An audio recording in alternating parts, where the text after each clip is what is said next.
Bahkan Syiah jauh lebih takfiri ketimbang dua golongan umat Islam di Indonesia, yaitu Hizbut Tahrir dan Wahabi. Hizbut Tahrir takfiri berkaitan demokrasi, Wahabi takfiri berkaitan dengan tawasul, istighosa dan tabarruk. Syiah jauh lebih ekstrim daripada Wahabi dan Hizbut Tahrir. Assalamualaikum warahmatullahi wabarakatuh. Bismillahirrahmanirrahim. Alhamdulillahilladzi tasaffa bil kamalati.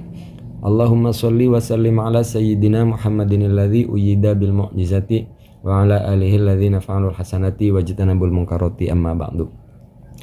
Kawan-kawan yang dirahmati Allah Subhanahu wa taala, melanjutkan video sebelumnya, di mana di video sebelumnya kita sudah mengkonfres antara akidah Syiah dengan Sunni. Kali ini masih membahas hal yang sama, yaitu yang berkaitan tentang akidah Syiah. Dalil imamah versi Syiah dalam Al-Quran, di mana imamah ini seperti pada video sebelumnya, ini hal yang berkaitan dengan rukun Islam mereka. Berikut dalil-dalil imamah yang dipakai oleh kelompok Syiah yang menjadi bagian daripada keislaman mereka. Insya Allah yang kita suguhkan adalah dari kitab-kitab mereka. Ayat innama waliyukumullahu wa rasuluhu walladzina amanu al-ayah di surat Al-Maidah ayat ke-55. Sesungguhnya penolong kamu hanyalah Allah, Rasulnya, dan orang-orang yang beriman, yang mendirikan sholat dan menunaikan zakat seraya mereka tunduk kepada Allah. Menurut Syiah, ayat tersebut adalah nas atau kepemimpinan Sayyidina Ali karramallahu wajah. Jadi menurut Syiah, kawan-kawan, ayat ini ketentuan pasti ya tentang bahwa selepas Nabi yang menjadi pemimpin adalah Sayyidina Ali karramallahu wajah. Menurut Syiah juga wali dalam ayat tersebut maknanya adalah pemimpin. Karena dalam sababun nuzul ataupun asbabun nuzul ayat tersebut adalah Ali bersedekah cincin ketika sedang rukuk dalam keadaan sholat. Kalau tak salah ini dalam posisi sholat qobliyah menunggu baginda Nabi ya. Menurut Syiah. Menurut kita ayat tersebut bukan tergolong ayat muhkamat. Artinya ayat muhkamat yang maknanya terang benderang, atau ayat yang tegas tentang kepemimpinan Ali yang disebut dalil qot'i. Menurut kami, kita alias ulama Ahlussunnah wal Jamaah, ayat tersebut bukan dalil qot'i tentang kepemimpinan Sayyidina Ali selepas baginda Nabi Muhammad SAW. Lafaz wali dalam ayat tersebut bermakna penolong, bukan bermakna penguasa atau pemimpin. Ayat tersebut justru termasuk ayat mutasyabihat, ayat yang tidak terang benderang maknanya, metafora. Sedangkan Syiah Imamiyah berpendapat bahwa beriman kepada imamah kedudukannya sama dengan beriman kepada ketuhanan Allah dan kenabiannya Nabi Muhammad SAW. Luar biasa lebay ya. Artinya kalau berkaitan dengan keimanan kawan-kawan, maka dibutuhkan dalil qot'i sebagaimana kerasulan Muhammad, sebagaimana ketuhanan Allah Subhanahu wa taala di dalam Al-Qur'an. Dibutuhkan dalil qot'i tersebut. Kalau hadis itu harus mutawatir, hadisnya harus sahih, harus mutawatir. Pandangan tersebut butuh pada dalil qot'i, tadi sudah dijelaskan ya. Misalnya kenabian Muhammad SAW telah ditegaskan di dalam Al-Quran seperti dalam ayat Muhammadur Rasulullah. Sedangkan riwayat bahwa asbabun nuzul ayat tersebut innama waliyukumullahu tadi adalah Ali bersedekah cincin ketika sedang sholat adalah tidak sahih ya, alias dhaif sebagaimana ditegaskan Ibnu Katsir di dalam tafsirnya. Bagaimana keterangan di dalam tafsir Ibnu Katsir kawan-kawan? Jadi langsung saja waqala Ibnu Abi Hatim yang saya garis merahi biar cepat durasinya ya. Innama waliyukumullahu wa rasuluhu walladzina amanu humul mu'minuna wa Ali ibnu Abi Thalib. Bersifat umum menurut Ibnu Katsir dan tafsir-tafsir yang lain. Sementara An Salma bin Kuhel qala tasaddaqa Aliyun bi khatamihi wa huwa raqiun ya. Sama di garis berikutnya juga tasaddaqa wa huwa raqiun. Ayat tersebut turun sababun nuzulnya ketika Sayyidina Ali karramallahu wajah bersedekah dalam kondisi ataupun dalam posisi ruku'. Nah, masih sama kawan-kawan ya. Kana Ali bin Abi Thalib qa'iman yusolli famar rasailun wa huwa raki'un. Lebih lengkapnya yang sudah saya garis biru. An Ibnu Abbasin qala kharaja Rasulullah sallallahu alaihi wasallam ilal masjid. Rasul datang ke masjid ya. Sementara wan nasu yusallun, dalam posisi para sahabat sedang melakukan salat, berarti qobliyah ya. Baina raka'in wa sajidin wa qa'imin wa qa'idin. Ada yang lagi zikir, ada yang baru salat, ada yang rukuk, ada dalam posisi sujud. Menunggu Rasulullah sallallahu alaihi wasallam mendatangi masjid. Wa idzan miskinun yasalu. Kemudian ada seorang miskin yang meminta. Pengemis lah. Fadakhala Rasulullah sallallahu alaihi wasallam. Kemudian Rasul masuk masjid, faqala a'taka ahadun syai'an? Apa ada yang memberimu sesuatu? Qala na'am. Orang tersebut menjawab iya. Qala man, siapa? Qala dzalika ar-rajulul qa'imu, tuh orang yang lagi sholat. Qala ala ayyi halin a'takahu. Bagaimana orang sholat tersebut memberikan sesuatu kepada kamu? Sementara wa huwa qara'iun, sementara dia lagi rukuk, lagi sholat. Wa dzalika Ali bin Abi Thalib, tuh kata si sa'il tersebut, itu Ali tuh yang ngasih saya. Qala, Nabi berkata, faqabbara Rasulullah sallallahu alaihi wasallam. Maaf. Rawi berkata, faqabbara Rasulullah sallallahu alaihi wasallam inda dzalik. Wa huwa yaqulu, Nabi sambil membaca, wa may yatawallallah wa rasulahu walladzina amanu al-ayah. Ini tadi dari tafsir Ibnu Katsir. Artinya bukan ayat tentang memberikan kepastian bahwa Ali adalah pemimpin setelah Nabi.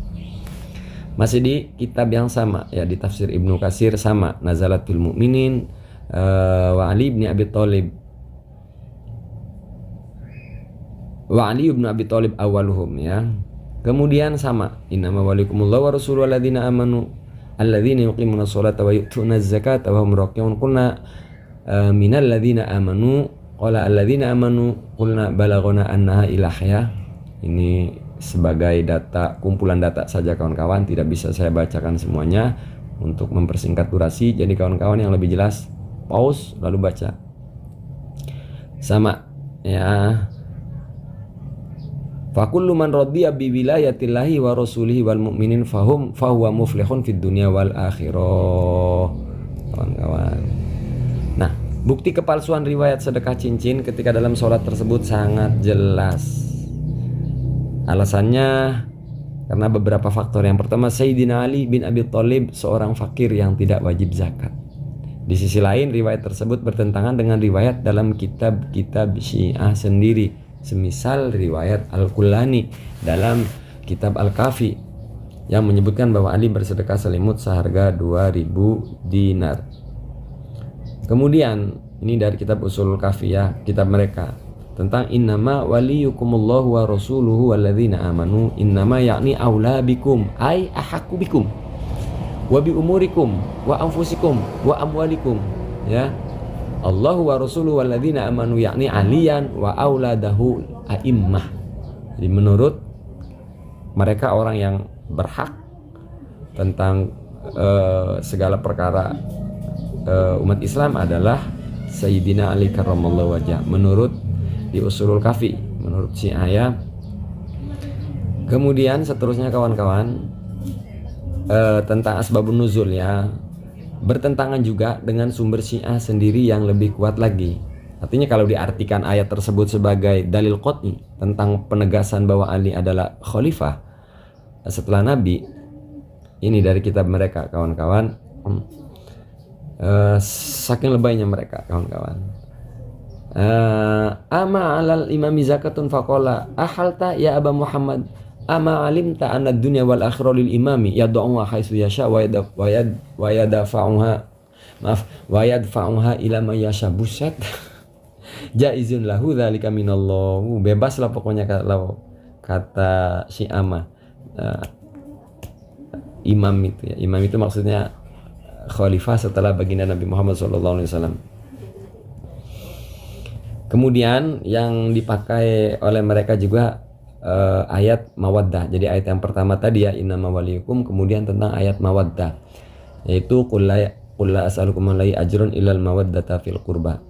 Katakanlah aku tidak meminta kepadamu sesuatu upah apapun atas seruanku kecuali kasih sayang dalam kekeluargaan.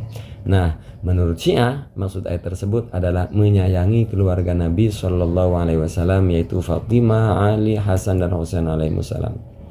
Memang sebagian ahli tafsir kawan-kawan menafsirkan keluarga dalam ayat tersebut dengan makna kerabatku. Tetapi Ibnu Abbas menegaskan bahwa kekerabatan beliau bersambung dengan semua marga di suku Quraisy. Masih berkaitan dengan ayat mawaddah, karena itu Nabi Muhammad SAW meminta kaum Quraisy agar saling menyayangi dengan beliau berdasarkan kekerabatan tersebut. Hadisnya di bawah tersebut kawan-kawan dibaca sendiri ya di dalam kitab Sahih Bukhari. Bagaimanapun ayat tersebut bukan nas ya, ayat yang tadi ya, atau ayat yang tegas tentang imamah, tentang kepemimpinan Sayyidina Ali karramallahu wajah. Kemudian ayat yang dipakai oleh Syiah atas kepemimpinan Ali setelah Nabi juga tentang ayat tathir, yaitu ayatnya sebagai berikut di Al-Ahzab ayat ke-33 yang terjemahnya sesungguhnya Allah bermaksud hendak menghilangkan dosa dari kamu hai ahlul bait dan membersihkan kamu sebersih-bersihnya. Ini apa ya, ayat andalan orang Syiah lah untuk apa ya, legitimasi bahwa Ali adalah maksum, ahlul bait adalah maksum dalam hal ini. Tapi ahlul baitnya tidak konsisten, hanya Ali dan keturunannya saja katanya.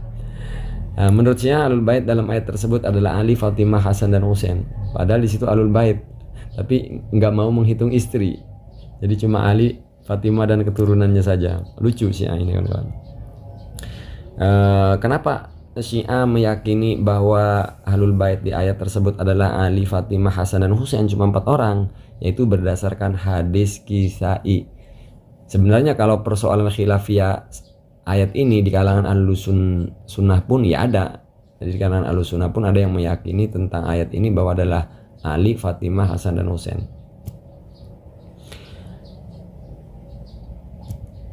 Nah, berikut kawan-kawan dari riwayat Imam Muslim, berikut dalilnya. Kharaja Nabi sallallahu alaihi wasallam ghadatan wa alaihi mirtun murahhalun min sya'rin aswada faja'al Hasan bin Ali fa adkhalahu summa ja'al Husain fa adkhala ma'ahu.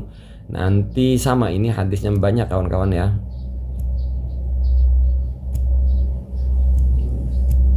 Itu dari Sahih Bukhari ya. Menurut Syiah maksud menghilangkan dosa tersebut wa yutahhirukum ya, dan membersihkan dalam ayat tersebut, maaf, innama liyudhiba ankum rijsa. Kemudian membersihkan dalam ayat tersebut wa yutahhirukum tathira adalah memaksumkan para ahlul bait. Oleh karena itu Ali, Fatimah, Hasan dan Husain adalah orang yang maksum menurut Syiah ya. Karena itu mereka lebih utama menjadi imam daripada yang lain. Gitu. Otomatis Abu Bakar maksudnya ya, yang lain di sini menurut Syiah. Kemudian Syiah mengeluarkan Fatimah dari keimanan tersebut.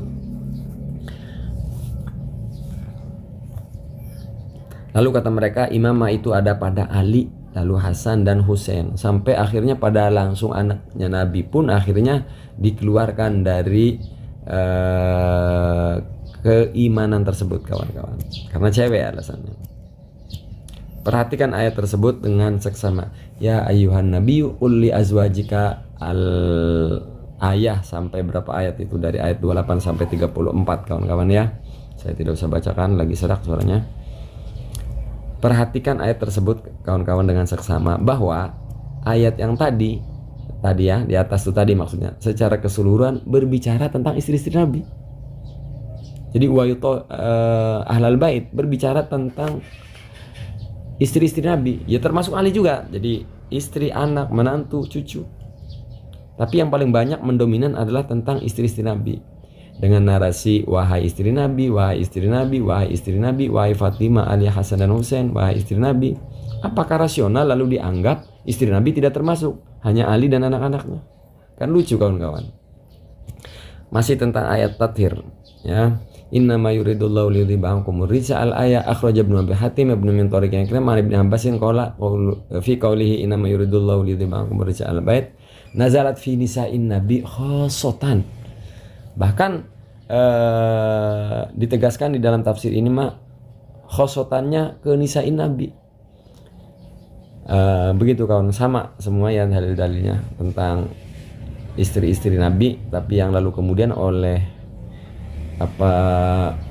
Syiah bahwa istri-istri Nabi tidak termasuk di ayat tersebut. Ini keterangan dari kitab Durrul Mansur, At-Tafsir bil Maqsur karya Imam Jalaluddin As-Suyuti. Syiah mengatakan bahwa kekhususan ayat tathir tadi ya, innama yuridullahu liyudhiba ankum rijsa ya, kepada Fatimah, Ali, Hasan dan Husain. Karena dhamir kum di situ ya, dalam ayat tersebut menggunakan angkum ya, kum di situ bentuk jamak laki-laki bukan angkunna, yaitu jamak dari perempuan. Jawaban kita, dhamir angkum adalah dhamir angkum dalam ayat tersebut untuk memasukkan Nabi SAW dalam ahlul bait, sebagaimana dalam ayat rahmatullahi wabarakatuh alaikum ahlal bait, ketika tentang berbicara istri Nabi Ibrahim alaihi salam. Nah, ini yang paling menarik yang saya sukai kawan berkaitan pendapat para ulama tentang ayat tersebut. An Ummi Salmah zaujin Nabi sallallahu alaihi wasallam, boleh ada dibaca Salamah, silakan monggo bayah. Anna Rasulullah sallallahu alaihi wasallam kana fi baitiha, suatu ketika Rasul ketika itu di dalam rumah, ala man amatin lahu alaihi, artinya pas gilirannya Ummi Salamah ya.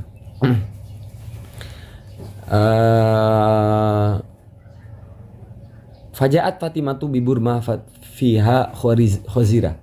Jadi ketika Nabi gilir lah istilahnya bahasa sekarangnya ya, di Bunda Salamah, Fatimah membawakan burmah cobek ya, tempat makanan yang dari batu, fiha khaziro, deng-deng di sini maksudnya cacahan daging-daging kecil, intinya makanan lah. Sayyidah Fatimah membawakan makanan dari daging kepada baginda Nabi Muhammad sallallahu alaihi wasallam. Lalu kemudian Rasulullah sallallahu alaihi wasallam berkata, idda'i zaujaka wabnaika Hasanan wa Husain. Jadi panggil suamimu dan kedua anakmu Hasan dan Husain. Kemudian fada'athu, akhirnya Fatimah memanggil ketiga-tiganya. Wa bainama hum ya'kuluna, makan bersama, idz nazalat 'ala Nabi sallallahu alaihi wasallam, setelah makan-makan bersama turunlah ayat innama yuridullahu liyudhiba ankumur rijsa ahlal baiti wa yutahhirakum tathira. Kemudian Nabi mengumpulkan mereka, dikemulin dikremongin gitu ya dengan pakaiannya Nabi, fakhasyahum iyaha, ditutupin. Summa akhraja yadahu minal kisai wa alwa, kemudian Nabi mengeluarkan tangannya dari jubahnya, kemudian Nabi alwa isyara biha ila sama, jadi isyarah ke langit, tangannya mengangkatkan kedua tangan, mungkin ya Allah alam, tapi berisyarah ke atas ya. Sumakola, Nabi kemudian doa, Allahumma haula'i ahlu baiti wa hamati, inilah mereka lah adalah ahlu baitku, wa hamati, orang-orang pilihanku, fa'adhib anhumur rijsa wa tahhirhum tathhira. Setelah turun ayat innama yuridullahu liyudhiba ankumur rijsa. Qolaha salasa marotin, saking bersyukurnya Nabi Muhammad sallallahu alaihi wasallam. Kan di situ posisinya ada Ummu Salamah. Kemudian Ummu Salamah berkata, ya, fa adkhaltu ra'si fi sitri. Kemudian aku ikut memasukkan kepalaku di dalam tutup-tutup ini kan, ketiga orang ini kan ditutupin dengan gamis Nabi ya. Akhirnya masuk nolos. Apa sih bahasa Indonesianya ini? Intinya memasukkan kepalanya lah di tutup-tutup tersebut. Fakultu, Ummu Salamah berkata, ya Rasulullah, wa ana ma'akum, apa aku beserta kalian? Lalu kemudian Nabi menjawab, innaki ala khairin, sampai 2 kali. Nah, tapi herannya oleh Syiah, para istri-istri Nabi ini tidak dimasukkan di dalam ahlul bait. Kemudian yang keempat yang dipakai oleh mereka adalah ayat mubahalah. Namun ini jarang ya kelompok Syiah yang menggunakan ayat mubahalah untuk hujah mereka. Faman hajjaka fi min ba'di ma ja'aka minal ilmi faqul ta'alau nad'u abna'ana wa abna'akum. Saya kira durasi sudah 19 menit, sangat kepanjangan kalau diteruskan. Itulah kawan-kawan yang dirahmati Allah Subhanahu wa taala berkaitan tentang keyakinan mereka para Syiah tentang imamah kepemimpinan Sayyidina Ali setelah baginda Nabi Muhammad Sallallahu Alaihi Wasallam. Efeknya ketika ini menjadi sebuah keimanan, efeknya orang yang menduduki kepemimpinan setelah Nabi dianggap maling, dianggap kafir, dan bahkan hampir seluruh sahabat ya, kecuali 3 sahabat. Nanti ini kita jelaskan secara detail di lain kesempatan. Jadi kalau berbicara takfiri antara Syiah dengan Wahabi, maka jauh lebih takfirinya Syiah ketimbang Wahabi. Kalau berbicara takfiri, kalau berbicara ekstremis, maka Syiah jauh lebih ekstrim, Syiah jauh lebih takfiri. Bahkan Syiah jauh lebih takfiri ketimbang 2 golongan umat Islam di Indonesia, yaitu Hizbut Tahrir dan Wahabi. Hizbut Tahrir takfiri berkaitan demokrasi, Wahabi takfiri berkaitan dengan tawasul, istighosa dan tabarruk. Syiah jauh lebih ekstrim daripada Wahabi dan Hizbut Tahrir. Lebay kawan-kawan ya Syiah ini. Maka sering saya sampaikan bahwa dalam bahasa sederhana, Syiah jauh lebih sesat menyesatkan ketimbang Wahabi. Saya kira itu saja kajian kita pada kesempatan kali ini. Saya ulangi lagi bahwa ini bukan saya mengajari kawan-kawan, tapi kita belajar bersama dari data yang dikumpulkan oleh Kiai Idrus Romli, kawan-kawan ya. Semoga kita semua termasuk muridnya Kiai Idrus Romli, walaupun kawan-kawan yang ngaji melalui handphone ini. Saya kira itu saja. Mohon ampun kepada Allah Subhanahu wa taala dan mohon maaf kepada pihak-pihak yang tersinggung. Hadanallahu wa iyyakum ajmain wal afu minkum. Wassalamualaikum warahmatullahi wabarakatuh.